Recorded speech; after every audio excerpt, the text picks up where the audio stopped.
Pagbasa mula sa aklat ni Propeta Ezekiel. Ikaw, Ezekiel, ang ginagawa kong bantay ng Israel.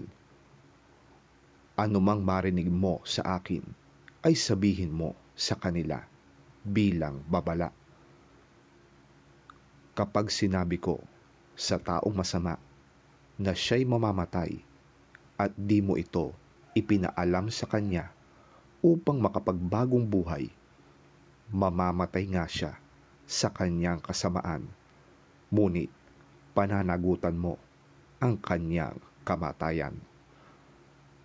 Ngunit kapag binigyan mo ng babala ang masama, gayon may hindi pa rin ito nagbagong buhay, mamamatay siyang makasalanan, ngunit wala kang dapat panagutan.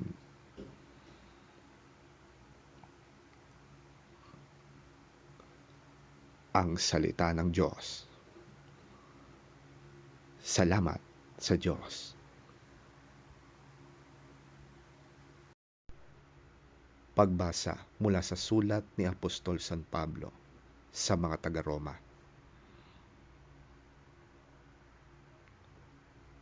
Huwag kayong magkaroon ng utang kanino man, maliban sa saguting magmahalan sa isa't isa, sapagkat ang nagmamahal sa kapwa ay tumutupad sa kautusan. Ang mga utos, gaya ng huwag kang mangangalunya, huwag kang papatay, huwag kang magnanakaw, huwag mong pagnanasaang maangkin ang pag-aari ng iba, at alinmang utos na tulad ng mga ito ay nauuwing lahat sa iisang utos. Ibigin mo ang iyong kapwa gaya ng pag-ibig mo sa iyong sarili. Ang umiibig ay hindi gumagawa ng masama kanino man, kaya't ang pag-ibig ang siyang katuparan ng kautusan.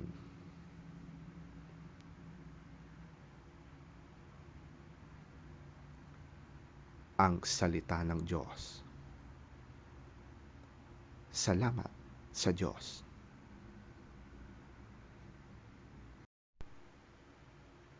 Ang mabuting balita ng Panginoon ayon kay San Mateo. Papuri sa iyo, Panginoon.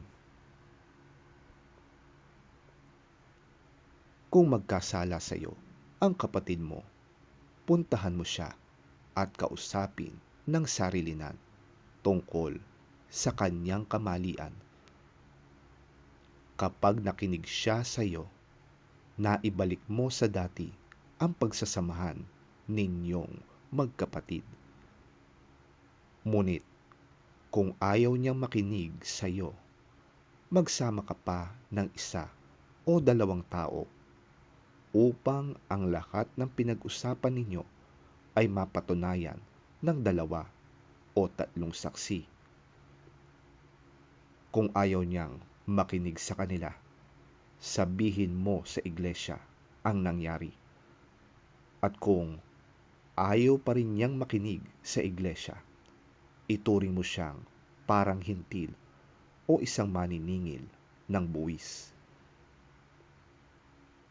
Tandaan ninyo, anumang ipagbawal ninyo dito sa lupa ay ipagbabawal sa langit, at ang pahintulutan ninyo dito sa lupa ay pahihintulutan sa langit.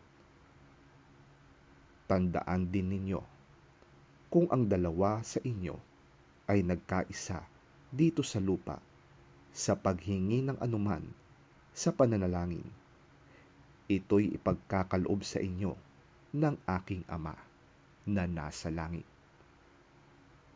Sapagkat saan man may 2 o 3 nagkakatipon sa pangalan ko, naroon akong kasama nila.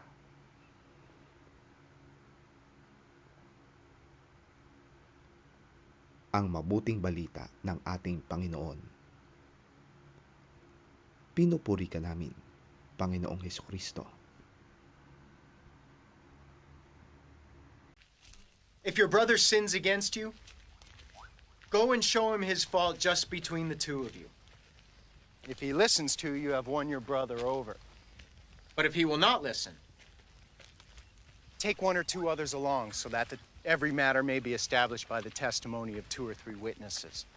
If he refuses to listen to them, tell it to the church. And if he refuses to listen even to the church, treat him as you would a pagan or a tax collector.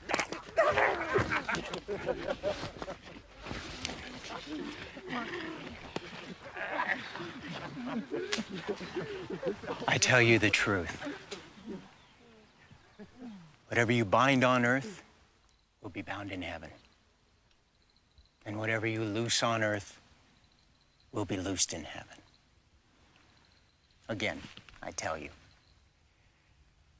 that if 2 of you on earth agree about anything you ask for, it will be done for you by my Father in heaven. For where 2 or 3 come together in my name, there am I with them.